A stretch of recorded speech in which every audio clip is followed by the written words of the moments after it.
A few weeks ago, I made a video where I deliberated on what I thought the best zombie film of all time truly was. And in that video, I gave my personal top 5 movies within this uber-popular subgenre of horror. And I did happen to include 28 Days Later on that list. Now, most of the feedback I received was quite positive on that video, which I really appreciate. But there were quite a few people who were enraged, as if they had caught the rage virus themselves. To put it bluntly, they did not like the fact that I included 28 Days Later, because it is not a zombie film, it's an infection film. And look, I understand that opinion and criticism. Technically, the rage virus does not kill the people infected, so for going on technicalities, they are not dead people becoming reanimated.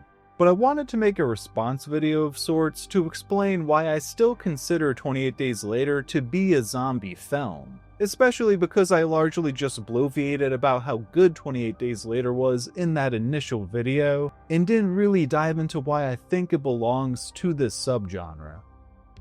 I personally view infection films like 28 Days Later to be a subgenre within the subgenre of zombie films.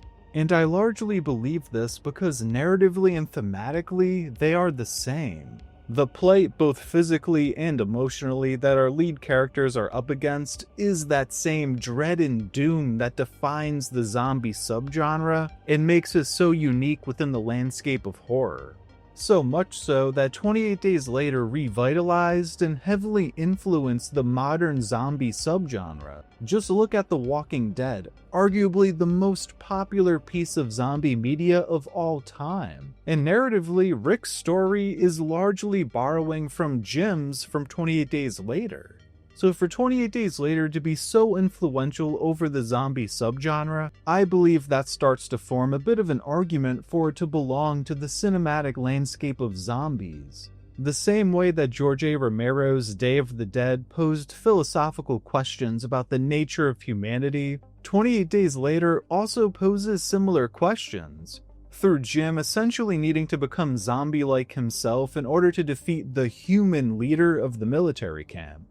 But in addition to the influence and thematic core of 28 Days Later, society's idea of zombies was actually voodoo-based, surrounding possession-based spells and whatnot, until George A. Romero flipped everything on its head with the Night of the Living Dead.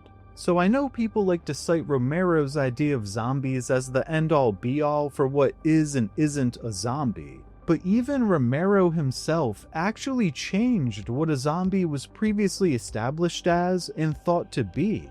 And much like he completely shifted what people defined a zombie as, I would argue 28 Days Later did something very similar by putting a new spin on zombies. Back in the late 1960s, people likely fought against the idea that what Romero depicted in Night of the Living Dead were actually zombies, just simply off of how that term had been defined for years and years prior to the release of Night of the Living Dead. But 30 years from now, people will likely look at 28 Days Later as one of those defining films that helps lay out what zombies quote-unquote truly are.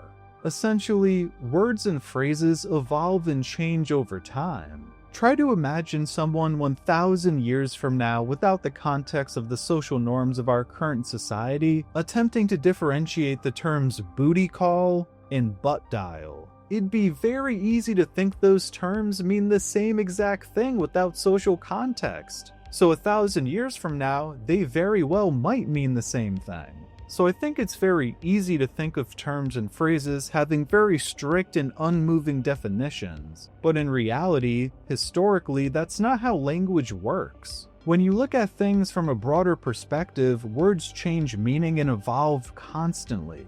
For example, the word awful once meant something was awe-inspiring or full of awe, but it now means that something is very bad. The term silly once meant that something was happy, fortunate, or blessed, whereas now it means that something is goofy or funny. So I personally think having such strict guidelines and unmoving definitions of what a zombie is and isn't is a little silly in all honesty. Words and phrases will continue to evolve and change over time, and I think it's perfectly fine for a movie to add a new spin on the zombie subgenre. Ultimately, this is what largely keeps us on our toes and keeps the subgenre alive and constantly interesting to visit. In the same way that Train to Busan introduced zombies who couldn't see in the dark, which created a ton of suspense during the scenes where the train entered tunnels, I believe 28 Days Later introduced zombies who are not physically dead, but are instead brain dead, just lifeless shells of the human that once inhabited that body.